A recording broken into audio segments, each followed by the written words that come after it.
Imagine this scene. You're invited to the most anticipated birthday party of the year at one of the city's most exclusive restaurants. And the invitation came from a friend you always believed valued you, who saw something in you beyond your bank account. Sounds like a dream, doesn't it? Now imagine that dream turning into a nightmare.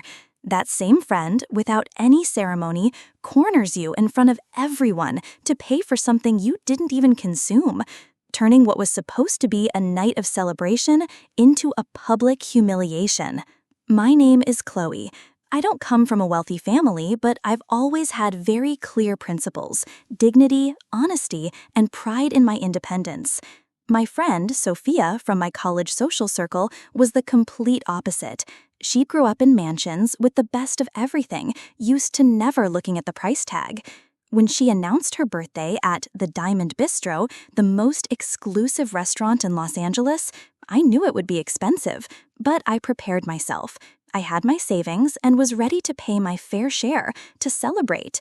I went to celebrate. I went to honor a friendship I thought was worth it. But I ended up, unintentionally, in a silent battle for dignity that exploded in an epic fashion. What happened that night wasn't just a restaurant bill. It was a brutal clash of values, principles, and realities that set off a bomb in the middle of a luxury party.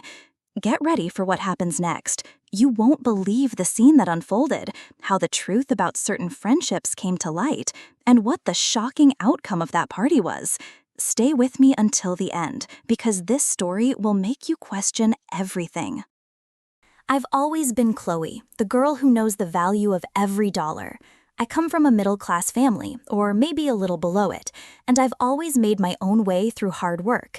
I'm a college student, or rather, a recent graduate, and I worked part-time at the university library to pay my bills.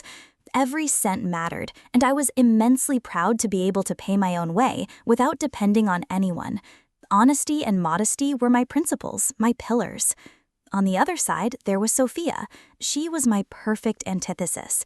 She grew up in mansions, surrounded by luxury, without the slightest clue about the value of money. She was extroverted, popular, and loved being the center of attention. Our friendship started in college, maybe through a group project or a club. I, in some way, admired her energy, her carefree attitude. And Sophia seemed to appreciate my authenticity, the fact that I wasn't dazzled by her world. Or at least, that's what I thought. I believed that even though we came from such different worlds, our friendship saw beyond our bank accounts. A week earlier, my phone buzzed with a notification. Sophia had created a new message group. The name, Sophia's Epic Birthday Bash. My heart skipped a beat. Knowing Sophia, I knew epic meant expensive. A week later, the announcement came. The party would be at the Diamond Bistro, a place synonymous with exclusivity, with people who have real money, in the heart of Los Angeles. I knew it was for the rich crowd. But I had my savings. I had planned. I could go. I could afford to celebrate my friend, and for that, I had to be financially prepared. I looked up the menu online, calculated an estimated cost for my meal, and set aside extra money for any unforeseen expenses. I brought a simple but meaningful gift, made with care. I wouldn't be a burden to anyone. Still in the group chat, I noticed other friends, whom I knew had budgets as tight as mine, also confirming their attendance. This gave me a certain comfort. I'm not the only poor one here, I thought. Little did I know that this small certainty would be the prelude to a bomb that was about to explode. With the decision to go to the party already made and my finances planned, I felt a slight sense of relief. But one thing bothered me. Clara. She and two other friends from our university circle hadn't RSVP'd in Sophia's party group chat. Clara was super responsible, dedicated to her studies, and used to work tirelessly at a university diner to support herself. She had known Sophia since childhood, in a way I never had. I decided to call her. "Hey Clara, how's it going? I saw you didn't RSVP for Sophia's party. Can't you make it?" I asked, trying to sound casual. There was a brief pause. Clara dodged the question, saying she would be working, too busy with an extra shift. But something in her voice didn't sound right. Sophia's party was on a Saturday night, and I knew Clara didn't work on Saturday nights. My suspicion grew. After a little prodding, Clara finally hinted at the real reason, in a veiled sort of way. Look, Chloe, I work really hard to earn my things, you know? Every cent I make, it's from my own sweat. And I'm not going to be funding the whims of a spoiled rich girl, no, especially when she completely loses control. I was a bit confused. Funding her whims? What do you mean, Clara? Don't we just pay for our own food? I asked, imagining that, like at any normal restaurant, everyone would pay for their own meal. Clara let out a heavy sigh on the other end of the line. Chloe, you've never seen Sophia drunk, have you? When she drinks, she turns into another person, and it's not a very nice person either. Her parents always pay for everything, so she has no limits. Clara then advised me, with a tone of genuine concern, not to go to the party if I didn't have money to spare. But she didn't say spare directly. I figured she thought I wouldn't be able to afford my own meal, or that the prices on the online menu were outdated and would be a bigger shock than I expected. I considered everything except what Clara was really trying to tell me. I hung up the phone, still a little confused by Clara's mysterious warning, but certain that I had planned well. I decided to go anyway. I thought that if it was much more expensive than I had planned, I would just drink water or, at most, juice. After all, I was going more out of consideration for Sophia, for whom I had genuine affection. Little did I know how innocent I was being, and that the money to spare Clara mentioned, in fact, had a much more sinister meaning. Even with Clara's veiled warning echoing in my mind, I stood firm in my decision. I had prepared myself. With my savings calculated and the certainty that I would pay my share, the idea that the party could turn into an expensive whim seemed like an exaggeration. After all, we were talking about adults, right? Entering the Diamond Bistro was like stepping through a portal into a world I only saw in movies.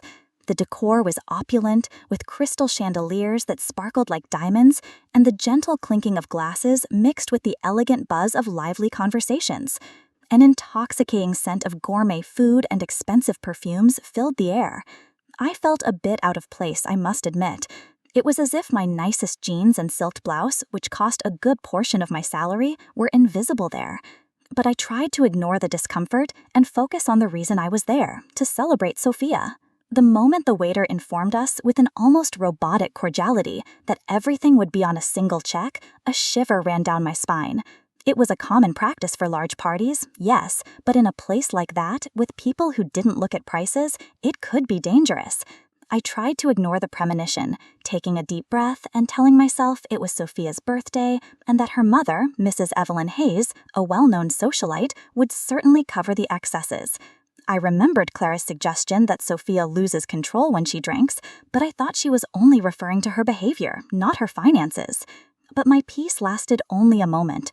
Sophia and her closest friends, the ones who lived on the same level of opulence and carefree spending, started ordering without any ceremony. Bottles of crystal champagne, which I knew cost hundreds of dollars, appeared one after another, piling up on the table. Orders for Pappy Van Winkle bourbon, a whiskey I only knew from reports about rare drinks, and exclusive, exotically named cocktails were made as if they were water. I, who don't drink alcohol, only ordered sparkling water and maybe a soft drink.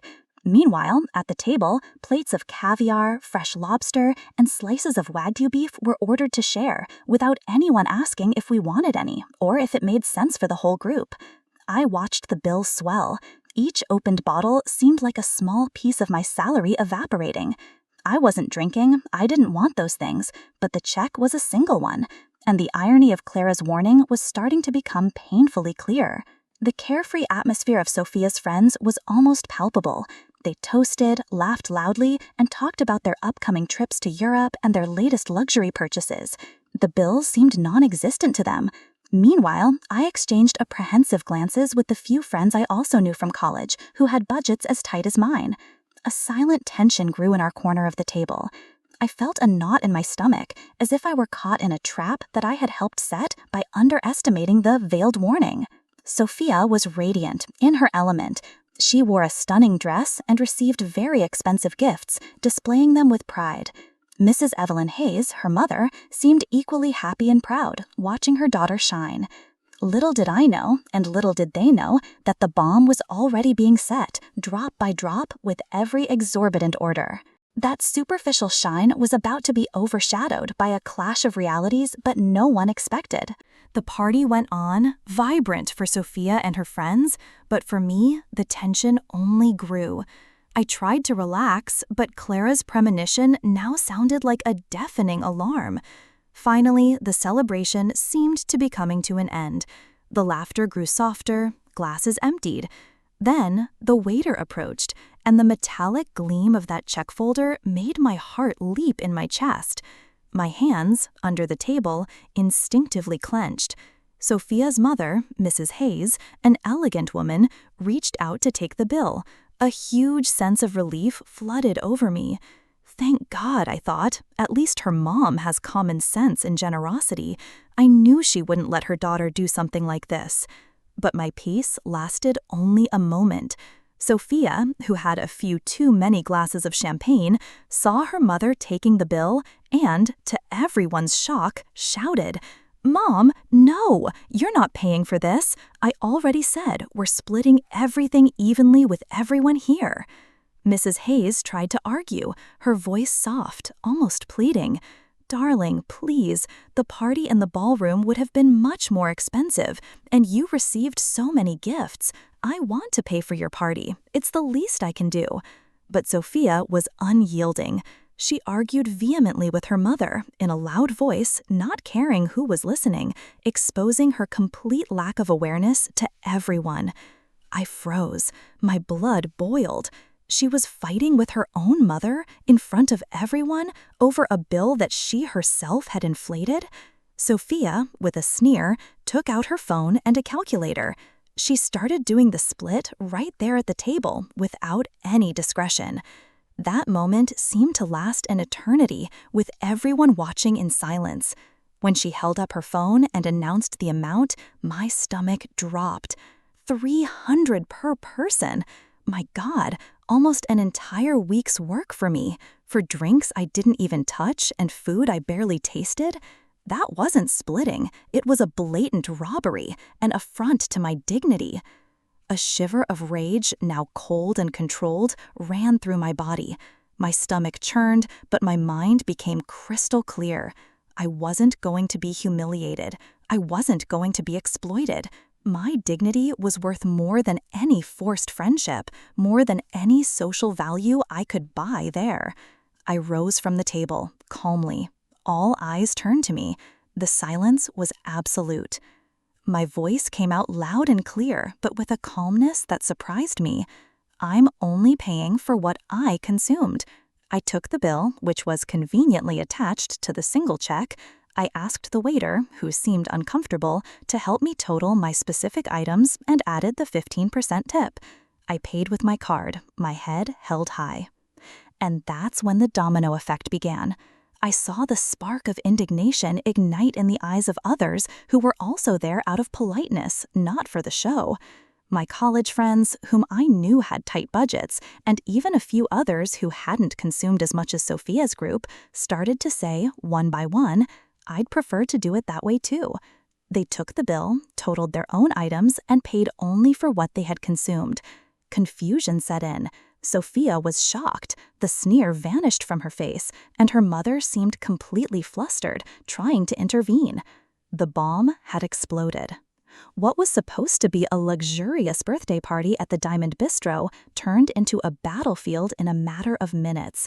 As soon as I and the others began to pay only for what we consumed, the chaos fully set in. Sophia's closest friends, the ones who had been drinking the most expensive bottles of champagne and feasting on caviar, started shouting and complaining. The voice of one of them, a young man in a very expensive suit, cut through the air. "You left us with a huge bill. It's unfair. We split everything." The tone was one of pure outrage, as if we were the thieves. But I wasn't going to back down. My voice now sounded stronger, joining those of the others who supported me. We told them that we weren't responsible for their excessive consumption and that everyone should pay for what they ate and drank. The waiter, visibly uncomfortable, tried to calm the situation, but the damage was already done. The restaurant, once a symbol of exclusivity and tranquility, now reverberated with accusations flying back and forth. The friendship that Sophia had so proudly flaunted was crumbling right there, in front of everyone, in a pitiful spectacle. The fight wasn't contained within the restaurant's walls. We had barely left when my phone started blowing up with notifications. The party's group chat had turned into a virtual boxing ring. Aggressive messages, direct accusations, bomb emojis, and seemingly endless arguments.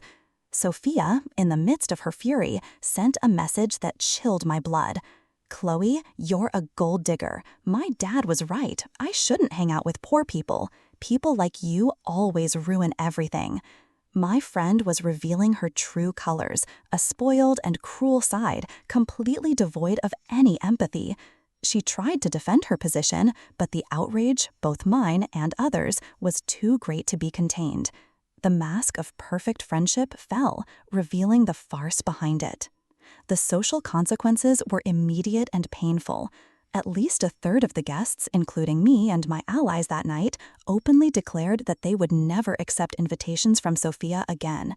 She, who so valued popularity and her circle of wealthy friends, lost much more than money that night. She lost respect, she lost trust, and perhaps even the illusion of who she really was. For me, dealing with all of it was bittersweet.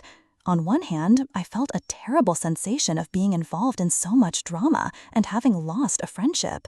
But deep down, I knew I had acted with integrity.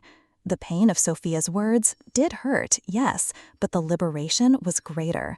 I knew I had acted with self-worth, with self-respect, and that, to me, was worth more than any party, more than any friendship based on superficiality. I reflected a lot on the whole experience in the following days. The lesson about values, about what it truly means to have friends, and about the power of self-respect. I realized that true wealth was not in money or luxury parties, but in my integrity, in my ability to stand up to injustice and to be true to who I am. I wasn't rich in money, but I was rich in character. And that night taught me the power of saying no to injustice, no matter the social cost. The party was over, the bill paid, but the true cost, the price of dignity, was etched into everyone's memory. I was home, exhausted, but with a strange sense of relief. My phone vibrated. It was Clara. "I told you so, didn't I?" she said, her voice filled with a mix of indignation and a certain "I knew it" tone. She didn't need the details. The party bomb had already reached her ears. And then Clara told me her own story with Sophia, an event that had left a deep mark on her and made me understand why she avoided Sophia whenever she could. It was before college when Sophia invited her to a luxury restaurant, implying that she would pay for everything. Clara, all excited, was saving money to buy a scooter that would help her with her daily commute. When they got there, Sophia ordered all the best and most expensive things, and in the end, with a cynical smile, she said the bill would be split. Clara, who had only ordered a juice and a simple dish, was faced with an exorbitant bill. She was shy and knew she wouldn't have the courage to argue in front of everyone. She had to use her savings, her scooter savings, to pay her share. Clara had the distinct impression that Sophia did it on purpose, out of pure malice, to prevent her from getting what she wanted, to humiliate her. It was then that Clara discovered that Sophia wasn't much of a friend, and that, despite having everything, she was envious and petty. I listened to her in silence, a knot in my throat. "I admire you, Chloe," finished Clara, "for doing what you did. Sophia has done this before, including with Maya and Liz, the other two friends who, I now knew, also didn't want to go to the party. You unmasked her in front of everyone. And the most satisfying part, Clara told me that because I exposed Sophia publicly, her own rich friends, the ones who complained about the bill, started publicly teasing Sophia at college. Whenever they had the chance, they would whisper and say that she was broke, that she couldn't even pay for her own birthday food and made her guests pay. Sophia was so embarrassed when sobriety set in that her father forced her to change colleges to try and clear her name. On that day, I understood the true victory. I wasn't rich in money, but I was rich in character, in courage. And Sophia, the girl who used to use this ploy to humiliate poor people and feel powerful, learned a good lesson. And you, What's the biggest secret you've ever discovered about someone, or about yourself, that changed everything? Share your story in the comments. I'll read every one of them. If this story made you feel angry, relieved, or inspired you to never accept an injustice, leave a like, subscribe to the channel, and hit the bell so you don't miss more shocking stories and life lessons like this. Don't miss the next videos where we explore more social dramas and the twists and turns life throws at us.